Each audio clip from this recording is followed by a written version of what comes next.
Ganito lagi dito sa amin tuwing brownout. Bukod sa napakadilim ay napakainit pa. Wala kang ibang makikitang liwanag kung hindi yung ilaw ng mga solar street light. At ang bahay lang siguro namin ang makikita mong pinakamaliwanag. Lahat yan ay dahil dito sa mga floodlight namin sa labas. Sa solar setup ko na din. Bali, dalawang bahay nga pala itong pinapailaw ng solar natin. Itong bahay namin, at yung kabilang bahay na nandun sa likuran. Kahit brownout, 24 hours ang kita at serbisyo nitong ating Piso Wi-Fi.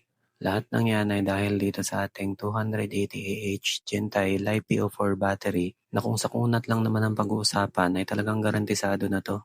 Ayan, 13.2 volts pa rin yung battery natin. Ang load naman natin ay umabot ng 200 watts. Kaya kung gusto mo rin ng ganitong klaseng battery, ang upgrade sa mga solar setup nyo, ngayon pa lang ay mag-check out ka na kasi tumataas yung demand at nagkakaubusan na naman ang stock. Pero kung wala ka pang budget, i-add to cart para kung magka-budget ka na, hindi ka na mahirapang maghanap. Dahil siguradong magkakaubusan na naman ito ng stock pagdating ng December. Sa lahat kasi ng solar battery, ito pa lang yata ang battery na halos wala kang mababasang bad reviews galing sa mga nakabili na.